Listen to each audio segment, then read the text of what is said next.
Hey there, everyone. I'm Eric Mueller, and welcome back to The Eric Mueller Show, a podcast where we explore what makes any successful person's inner clock tick. Today, I'm happy to welcome another author and entrepreneur to the show. Mark Herschberg is the author of the Career Toolkit, Essential Skills for Success That No One Taught You. From tracking criminals and terrorists on the dark web to creating marketplaces and new authentication systems, Mark has spent his career launching and developing new ventures at startups, Fortune 500s, as well as academia. As an MIT alumnus, he helped to start the Undergraduate Practice Opportunities Program, also dubbed MIT's Career Success Accelerator. Mark's taught at this annually for the last 2 decades. At Harvard Business School, Mark also helped to create a platform used to teach finance at prominent business schools. He also works with many nonprofits, including Techie Youth and Plant a Million Corrals. Fun fact about Mark, he was once ranked as one of the top ballroom dancers in the country. He now lives in New York City, where he's known for his social gatherings, including his annual Halloween party. He's also been known to have a very diverse cufflink collection. Listen as Mark and I dive into the crucial skills for success that no one taught you. Let's head on over to the interview.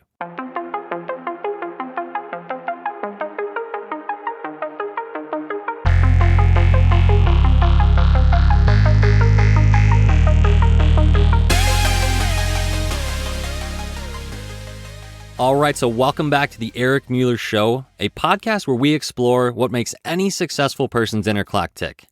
Today, we welcome to the show Mark Herschberg, author of the Career Toolkit, Essential Skills for Success That No One Taught You. Mark, welcome to the show, sir. Thanks for having me on. I'm excited to share some tips with your audience. Man, I'm excited. And Mark, now in your book, you claim that someone can make $30,000 with your advice. Now, that's a pretty bold claim. How can someone actually do this using the Career Toolkit, Mark? It is, but it is true, and not in a gimmicky way. Consider the following. You are 25 years old, and you have a job offer for $60,000. If instead of taking that job as is, you've learned how to negotiate. You might have learned that from my book, from reading articles, from online class, from another book. My book's just one of many ways to do it, but you learn a little bit of negotiating skills. So instead of just saying, well, take it at 60, you go and negotiate. And you go back, you give a counter offer, and you just get $1,000 more. $61,000. That's not a huge lift. If you then do nothing else in your career, if you sit in that job for the next 30 years, you've just made $1,000 more per year for 30 years. You just earned yourself $30,000 in one negotiation that took you just a couple minutes to do. That's just a quick back and forth, maybe an email or two or on the phone. You could earn yourself $30,000 in lifetime earnings in a matter of minutes. But of course, astute listeners say, well, there's no way I'm staying in a job for 30 years. And you're right. You will have other jobs. You will have promotions. You will have raises, and you will negotiate for more than just $1,000. So if you become a better negotiator, and we're not talking about being the world-class negotiator. We're not talking about hostage negotiations or solving the Mideast peace crisis.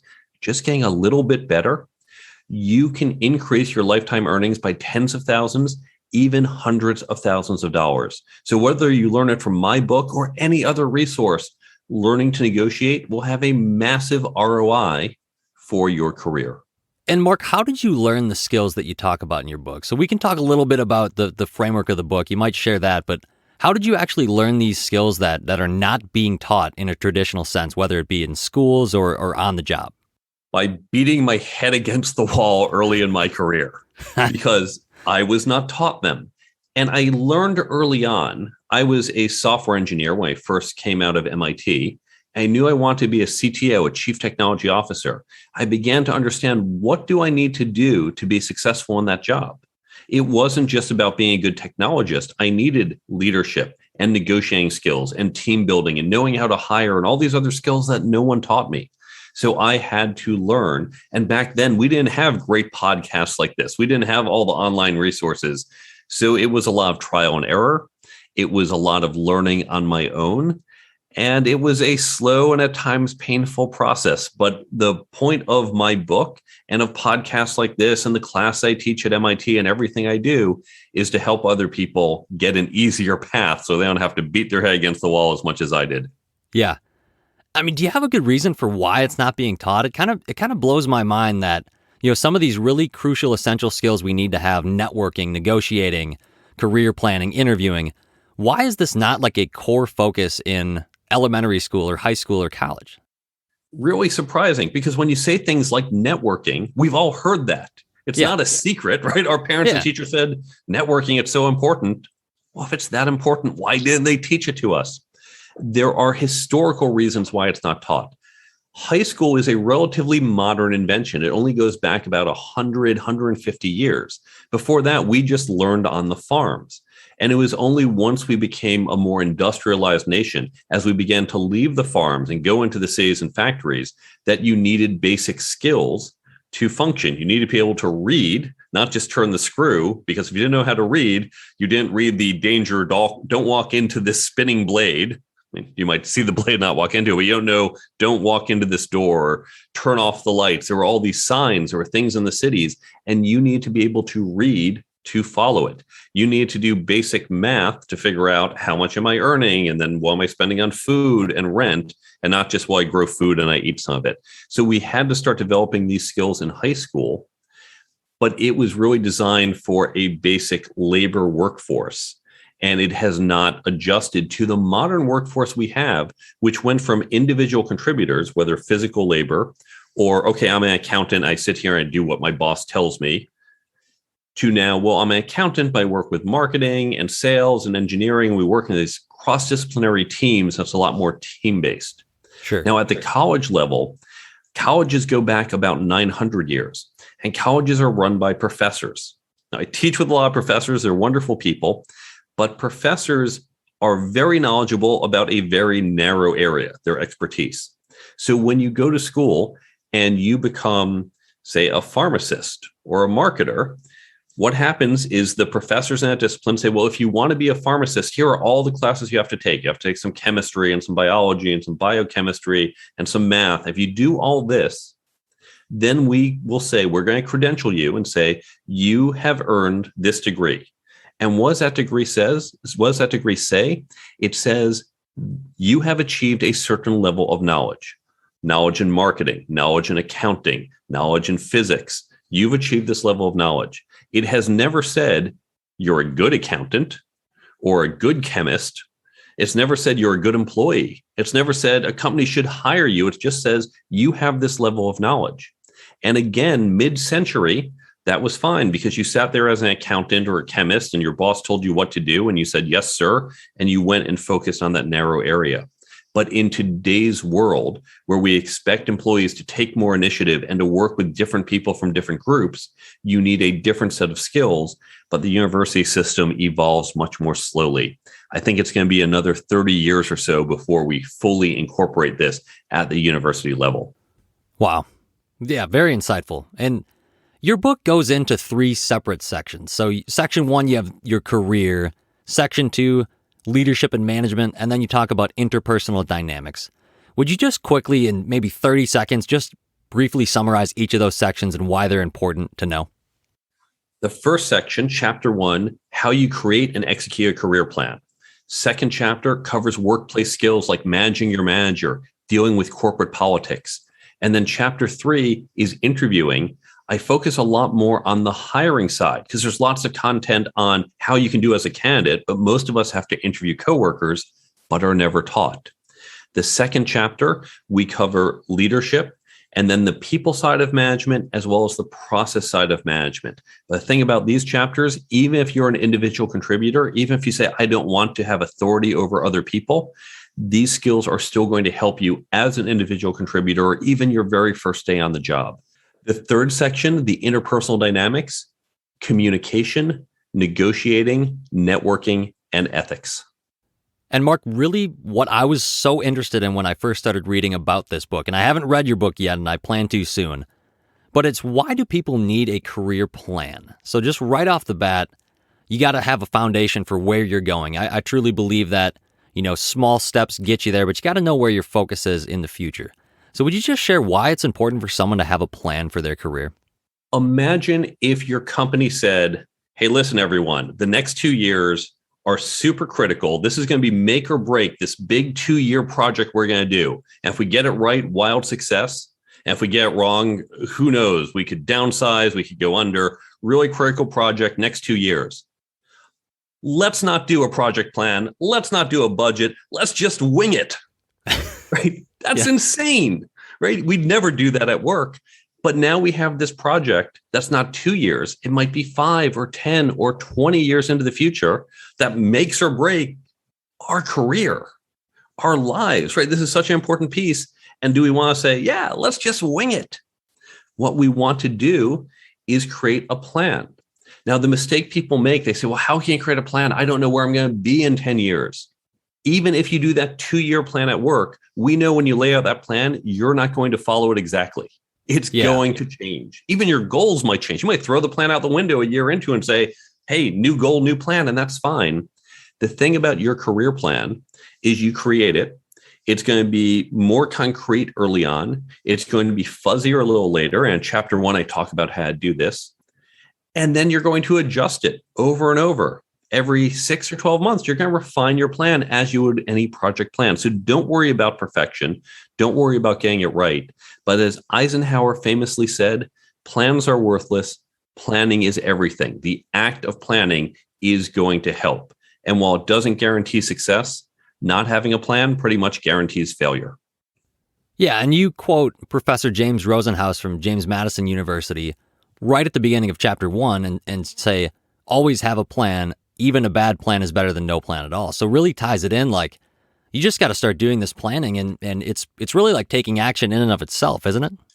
Absolutely. And you don't have to do it alone. You can get input from hopefully your manager in HR, but from your peers, from your mentors, from your coworkers. You can get ideas listening to podcasts like this one. Don't feel you have to do it by yourself. Start and create your plan, and then talk to people about it and get ideas and make the plan better and constantly revise. But don't feel this is something you and you alone have to do. You have to be responsible for it, but you can rely on others and ask others for help so it doesn't feel quite so overwhelming. Ask people about their career plans and what they've done to get ideas. Sure, and it can be malleable. I love how you bring that up, that it can change from year to year, month to month, or decade to decade. I'm curious to ask, what types of questions should a person ask themselves to begin making this career plan? I start out with a list of about 20 questions. And by the way, these questions are available for free on the Career Toolkit book website on the resources page. Now, the questions, most people think, okay, what do I want to do? Do I want to do accounting or do I want to do chemistry? But you really want more fundamental questions. How many hours a week do I want to work? Do you want that strict 9-to-5 job? Or are you okay saying, I don't mind working 50, 60, 70 hours if I think it's going to advance my career? Do you want to be working by yourself? Do you want to be working with other people? Do you want to be part of a large team? Do you want to be stuck to an office? Or do you want to be out and traveling a lot?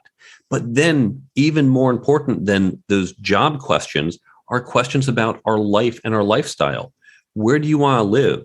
When do you want to have a family? What kind of lifestyle do you want? What type of flexibility? How much money do you need to be happy? What kind of impact do you want to have on the world? Because it's not just about this particular job. It is about your life. Because if you have a great job, but doesn't lead to the life you want, then that job doesn't really meet your needs. So start by thinking about your life and then what type of job fits into that.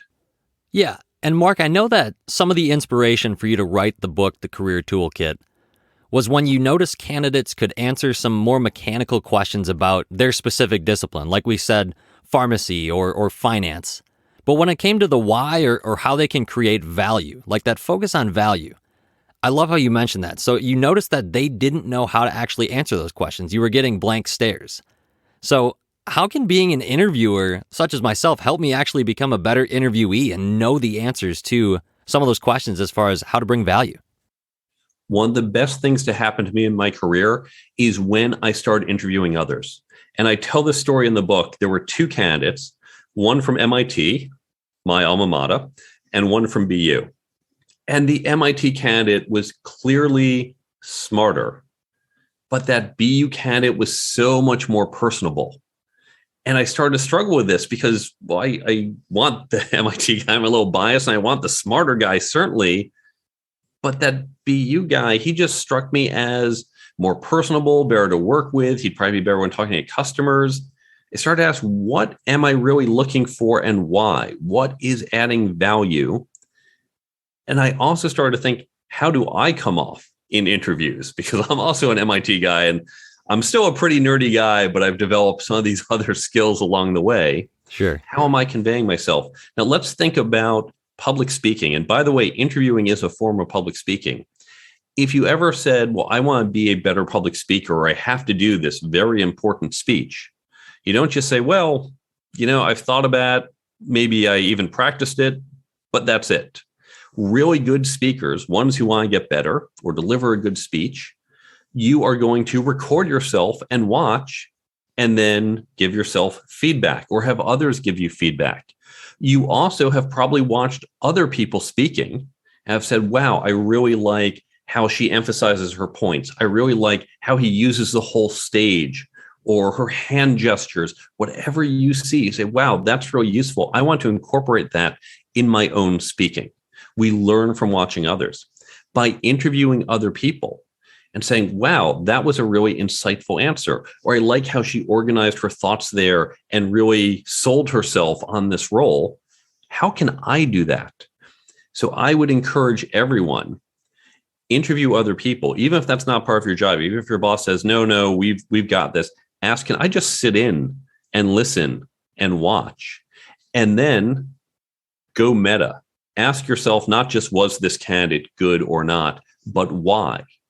And not just because, well, she's got all this great experience or he was able to accomplish this, but how was that conveyed? How can you do something similar next time you're a candidate? And this is going to help you improve and be much better at interviewing as a candidate by learning when you're on the hiring side of the table. And Mark, you also mentioned that people are always interviewing.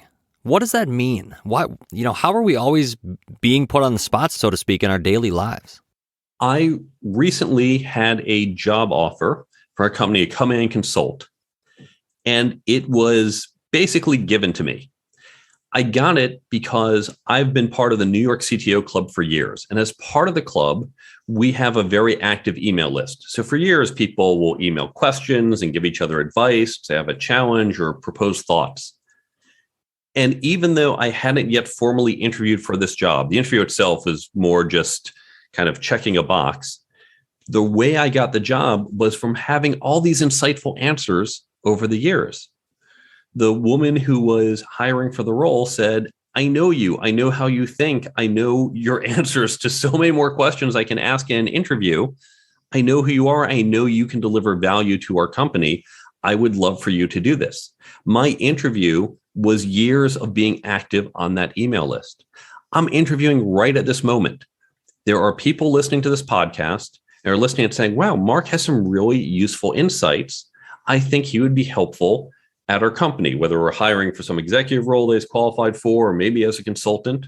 There might also be people saying, wow, Mark, he's spewing a bunch of stuff that I think is all BS. This is totally useless. Okay, well, I'm blowing that interview, but I am still interviewing. You are making a decision about me. And so all of us, as we put forth our image in a broad sense into the world, I don't mean picture, I mean our thoughts, our ideas, how we interact with others, we are putting forth an image, and that is going to help us land or not land future jobs, even though neither we nor the people who might be listening at the time know about it. Yeah. It gets me thinking too about, the interview process and things that I think about prior to recording a podcast episode such as this, or interviewing for a job, or, applying for college. You come across bad questions and good questions, both as an interviewer and an interviewee. I've asked things that I've thought of, in hindsight, that wasn't the best question. But what are some examples of some bad interview questions that you've noticed in your experience, Mark, and why are they bad?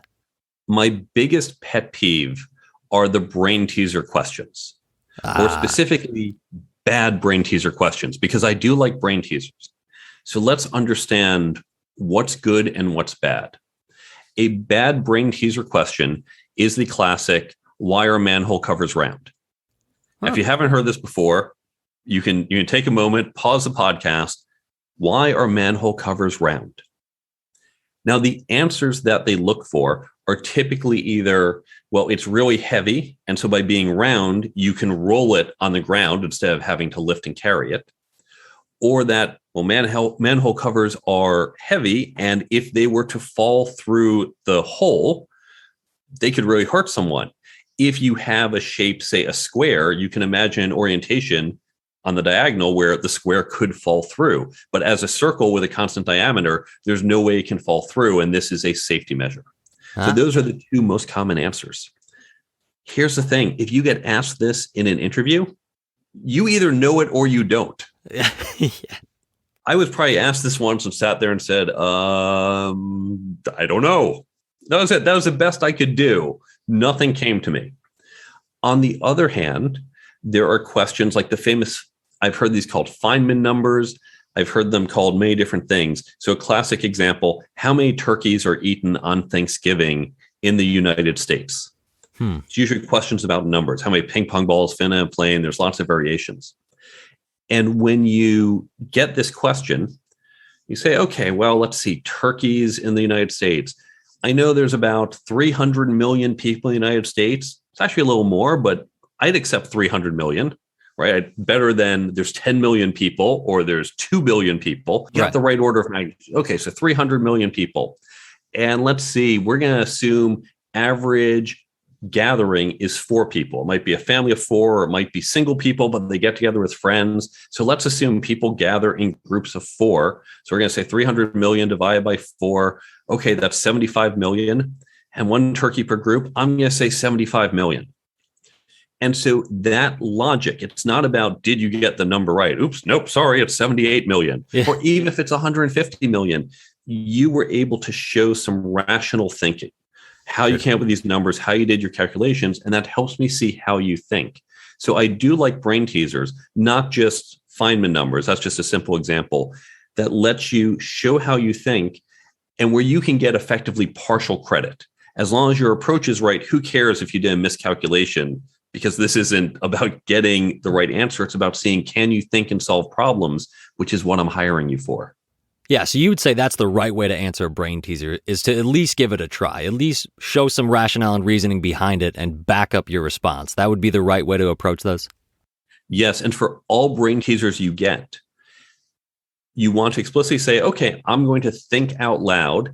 And well, here's my thought. I'm thinking maybe I approach it this way. I'm going down this path. And you know what? I'm not sure this is going to work. Let me back up. Let me try something else. You want to let them in. You want them to let the interviewers see the wheels turn. Don't worry if you're making a mistake. They know you're thinking on the spot a problem that you won't instantly get, but you want to show how you're thinking. So draw it on the whiteboard, talk out loud, admit I changed my mind or want to try a different way. That is not only good, that's what we want. Because we don't want to sit there. I've had this happen. I asked a candidate a question and they would sit there in silence for 3 minutes and then say 42. And if 42 is not the right answer, I don't know. Well, were they mostly correct, but just made a mistake somewhere through, or were they just completely wrong? So you really want to show your work, show how you think. And that even allows for discussion. I now know when I interview people, I say, please talk me through it. What are you thinking? Or if they're completely going down a wrong path. And that can happen, right? You get in a mindset, we're under pressure. I can guide them and say, well, what if you think about it this way? And with that little nudge, can they think correctly? Can they use their abilities and logic and problem solving? And that's what I'm looking for, not did you pick the right path on the first try? Right. And you're showing your work. It just reminds me of being back in math class in high school or college. Like, I don't care if you got the right answer. If you show your work, you're going to get more credit. I mean, if you get the right answer, that's one thing, but sometimes they wouldn't even care if, hey, you write down 48, if that's correct. If you didn't show your work, you get 0 points. That's exactly, and that's the analogy I think of when I would do calculus problems. If you made just an arithmetic mistake, they say, oh, well, you lost 1 point. So you get 19 out of 20, but we see you did the right thing. You were just a little sloppy. Right. That's what you're getting here. But if you just give the answer without showing your work, they can't know it was just a minor math mistake as opposed to you applied the wrong formula in trying to solve this. Yeah. Yeah, so Mark, on the flip side of this, so we know some bad interview questions, and we also know how to combat those by answering brain teasers effectively, so we appreciate that. But what are some of your favorite interview questions, either to be asked or to ask others? The question I always start with is, tell me about yourself. That's it. It is intentionally broad. And when I ask this question, I am looking not just for who you are. I certainly want that answer, but even how you answer it. Some people give me a 5-minute answer and they ramble not just about their career or their personal life, or start out, well, I was born in a small cabin in a snowy winter. Okay, great. How is this relevant? Yeah. Other people give very concise answers or give relevant answers or talk about how they give the answer and why it's relevant to the job. Some will focus on certain aspects over others. I look a lot at the meta.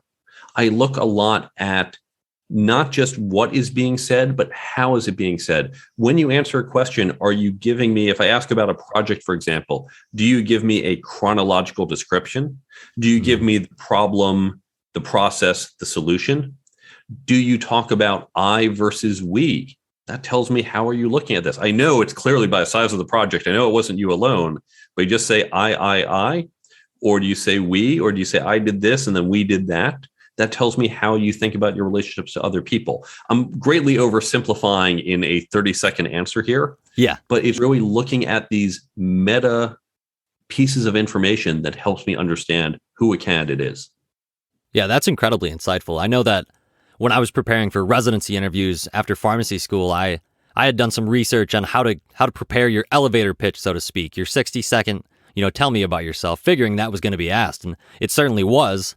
I was on a flight, actually, and I had opened my notes app on my phone, and I was just kind of writing, what my 60-second elevator pitch would be. And it came up, I thought it was pretty good. But I'm curious to ask you, Mark, what advice do you have in comprising a elevator pitch like that? Great question. You are a salesperson. When you are applying for a role, you are selling yourself to the company. And rule 1 about sales is think about the needs of your customer. So as you go into a job interview, think about, what does your customer want? What are they looking for in this role? Certainly they want to see some technical competency, that you understand pharmacology, or you understand accounting, or whatever the discipline is. For a particular role, it might be managing people. They want to know, are you a good manager? Can you hire other people, retain people? Can you do project management? There might be something specific they've mentioned about, we're a startup company. We're growing rapidly. We doubled in size in the last 6 months, and we're probably going to do it again. I'm hearing hiring. I'm hearing growth. I'm hearing lots of change. So as you look for these things, when you do that introductory pitch, or really any answer, how do you lead it back to what the customer wants? If I know this is a fast-growing startup company, when they say, tell me about this project, I'm going to tell them about the project and what happened. But I'm going to talk about how during the project, we grew and changed as a company, and how I was able to adapt to that growth, or even use that growth to our advantage, because that's what they're going to need. I will give that same story in a slightly different way to maybe a static company that says, yeah, we've been doing this for years. We're the market leader. Not a lot of things change around here. Right. Okay, I'm going to emphasize different aspects in that story. It's all about telling a story, isn't it, Mark? Just interviewing, being an interviewer, being an interviewee. It's all about telling a story and telling it to, the appropriate audience. I tend to think about that with this show is, I got to think about who I'm talking to and tailor it in that way. And that's not that I'm being inauthentic, but I'm just tailoring it to the audience that I know is listening. Absolutely right. And in this case, the audience is someone who says, I have a challenge. I need someone in this role to do certain things. And how do you convince that hiring team that you are the best person for the job? Right. Right. And Mark, you mentioned startups. So I have an entrepreneurial passion. I really have a high desire to get more involved in startups and learn more about the entrepreneurial process in that way. You've spent your career launching and developing new ventures, whether it be at startups, Fortune 500s, in academia. You've had a lot of experience in that way. So I'm curious to ask, what advice would you give someone who wants to pursue the founding of a new company? I'd say a couple different things. One, make sure you have a safety net, because the reality is most startups fail. Exactly. And so you just have to be prepared for that. You might have to move back in with your parents. You might have to have 2 years of cash around to pay for your food, your rent, and everything else. Be prepared for a lot of volatility. One of my favorite TV shows, Silicon Valley. And although it's a comedy, and it goes from obviously one moment things are great and the next moment things are horrible and back and forth, and that's part of the comedy in the show. Yeah. It's really not that far from reality, because you will literally one day say, oh, we just hit this great milestone and we launched our new product. And then the next day you discover we have a lawsuit from our competitor preventing us from releasing this product. Yeah. And then you close a really great customer, and then your head of marketing quits an hour later. These things happen to you, and you just have to be prepared for that emotional roller coaster. And you have to have the drive and the passion and the commitment that through it all, you believe in this, you are happy doing it. You're not just saying, well, I'm doing it because I want to be rich at the end. You enjoy doing it despite all the chaos. And that's how you're going to succeed. If you don't have that passion, if you can't wake up and say, despite the setbacks, I'm still excited to do this, you'll be disappointed at times, but you still have that underlying, I'm still excited to be here. If you don't have that, it's going to be a lot harder to be successful. Yeah, I totally agree on that, Mark. And I really think, internally reflecting on that really helps, I think, and just knowing what you're getting yourself into. And you need to be passionate about it. And I think that's a really important point. So anybody listening that has those desires, like myself, that wants to get involved in entrepreneurship, as Elon Musk said, I believe, starting a company is like eating glass and swallowing it and doing it time and time again. So I think about that often. I'm like, gosh, that, it sounds awful. And obviously you have to be doing it for the right reasons to continue down that path. Exactly. You better learn to like glass, because even though you hope to shit a glass swan, it might not come out exactly as you were expecting it. So I hope you enjoyed the meal. Yeah, man, that's crazy. And Mark, I want to talk a little bit about your experience with MIT. So you said you're an MIT grad. That's your alma mater. You helped to even start an undergraduate practice opportunities program, and this is dubbed the MIT's Career Success Accelerator. So one of the core questions of my show is asking, what is success? So I want to hear you define that. But I also just want to hear before that just a little bit about this Career Success Accelerator and how it's important for undergraduate students.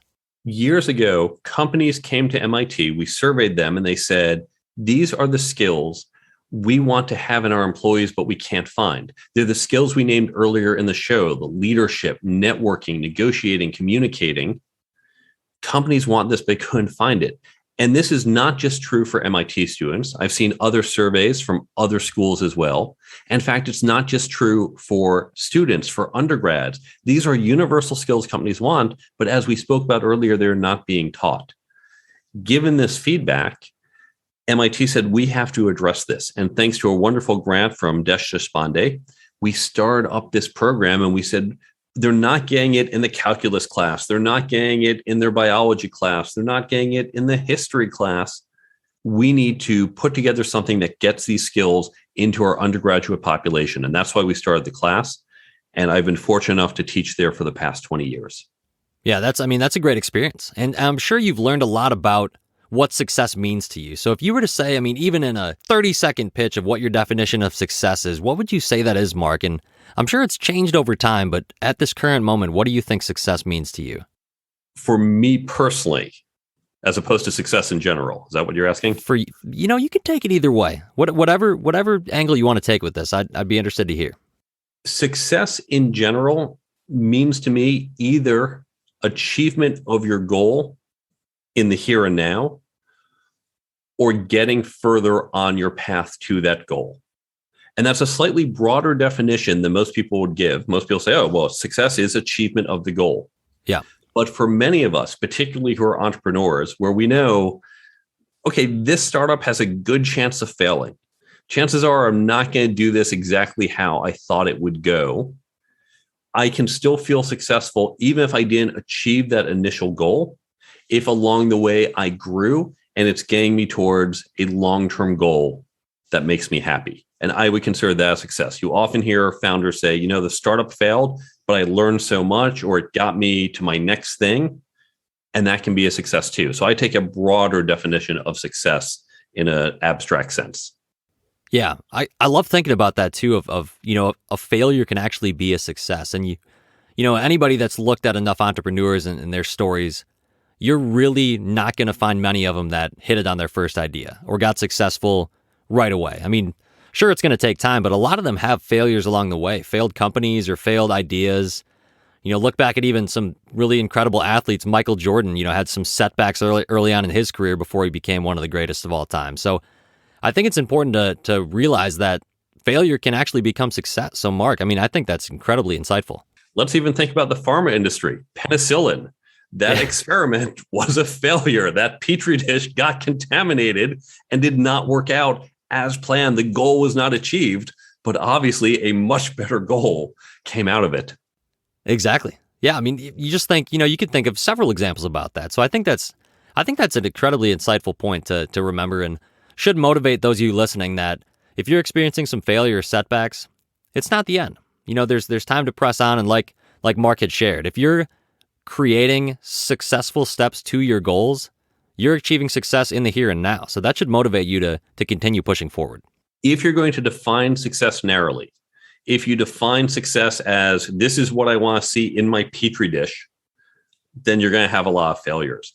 If you define it as I want to make interesting scientific discoveries, then even these near-term setbacks can lead you towards that goal and be considered a successful step along the way. So it's really widening your aperture and defining success in a very broad, long-term way that lets these short-term setbacks suddenly be viewed as helping you achieve that bigger goal. Yeah. Yeah. And in terms of achieving your goals, using your Career Toolkit book, I think would be a really great step for someone listening to do that. So I want to just ask you about the mobile app that you've created, because I know it's designed to be a companion to the book. So those audience members that maybe think, oh, I'm not a big reader and, I don't really know how to apply this without reading the book. How can this app maybe help them if they just go on the App Store or on their, Android and download that? There's two things you can do if you're not a big reader. First is the app. It's a completely free app on the Android and iPhone stores.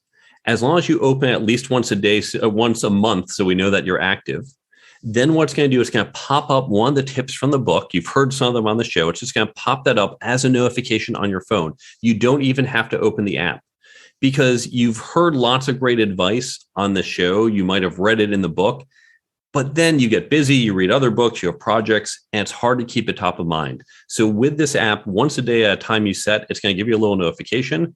It's like, oh, right, when I get a brain teaser question, I should talk through it. Okay, good reminder, swipe, done. Takes you 2 seconds. Or as you're about to go into an interview, as say you're riding the subway to that job interview, you can open up the app and swipe through those tips and say, hey, okay, what do I have to remember? Okay, right, this, that, or that was a good point, and get that crash course refresher. So the app is completely free and contains a lot of the great advice. The other thing you can do on the resources page of the careertoolkitbook.com is the first download is how you can create peer learning groups at your organization. And if your company doesn't want to do this, go create a local meetup group and do it. What you want to do is get a group of people. I recommend sizes of about 6 to 8 people, but there are ways you can do it bigger. Get some people together and say, you know what, we want to develop these skills: leadership, communication, negotiating, whatever the skills are, one particular skill or a lot of the skills. And then what you want to do is get a little bit of content. Now, that could come from my book. You can say, we're going to read these 10 pages. You can use a different book, read 10 pages from something else. You can use an article. You can use a video. You can use a great podcast like this one. Say, we're all going to listen to this episode and then come together and discuss it. Because it's in that discussion, that's where you get the richness of understanding these subtle and complex skills. It's not just, well, I read it, therefore I know it. You have to engage with it. And these peer learning groups let you do it. There's no cost. You create it on your own. You can take free content like podcasts like this if you don't want to use my book. And that's going to really help you grow in your development, as well as increase your network as you begin to build relationships with other people in this group. Yeah, what an incredible resource. And everybody listening, on the show notes of this episode, you'll find the Career Toolkit book.com, like Mark just mentioned.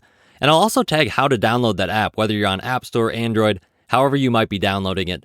I think that's a great first step to just getting on the right path of creating that career plan. So, I mean, I think you really can't go wrong. I think that's an incredible resource that Mark has. And I want to ask you, Mark, I got one more question for you, and it kind of focuses on a little bit different angle here, but some of the audience members, probably all of them actually, who don't know you personally, will not know that you were once ranked one of the top ballroom dancers in the country. So just share a little bit about that and what your passion is about ballroom dancing and how you got into it, or what makes it so meaningful for you. I joined just after I graduated from MIT. I had a girlfriend at the time who decided she wanted to join the MIT ballroom dance team, which apparently meant I had decided I wanted to join the MIT ballroom dance team. But I'm very grateful that decision was made. And because it's not an NCAA sport, even as faculty, staff, and alumni, we could be members of the team, which was fantastic because we had this wonderful community, this wonderful team where we all encouraged and helped each other. And what most people don't know, the MIT ballroom team, certainly back in the late 90s and early 2000s when I was there, we were arguably the top team in the country. BYU might have an equal claim, and there was no head-to-head competition, but just looking at how we did, we produced some of the top dancers in the country. So MIT actually had one of the top ballroom dance teams. I got to travel all over the country. I went to England. It was just an amazing time. It's a super fun activity, and I made wonderful friends doing it. Thanks for sharing, Mark. I think that's really unique. I read that in your bio and I was like, I got to ask him about this. This is really cool. So, Mark, if anybody listening wants to get in contact with you, what would be the best way to go about that? Are you on any social media or LinkedIn? How can they reach out to you? You can go to my website, thecareertoolkitbook.com. You can learn more about the book, contact me, follow me on all my social media channels. You can see where to buy the book, Amazon, other places. You can also, from the website, download that free app. And then there's the resources page that has a download about how to create these peer learning groups. I have links to other books I recommend written by other people. Some I reference in my book. And then there's a whole bunch of other free online resources I link to. All of this is available at thecareertoolkitbook.com. All right, you heard it here, thecareertoolkitbook.com to reach out to Mark. Mark, I mean, I really appreciate you being on the show. I can't thank you enough for these insights you've provided, and I've learned so much in this last 40 minutes or so talking to you, and I know that the audience is going to be just ecstatic to have learned all this great resource that you provided. Thanks for having me on the show. It's been a pleasure. Thank you, Mark. And everybody listening, keep an eye out. We're going to have a little promotion going on Instagram, an opportunity to win a copy of Mark's book. Mark, cannot thank you enough for being on the Eric Mueller Show, sir. You have a wonderful evening. Thank you. You too.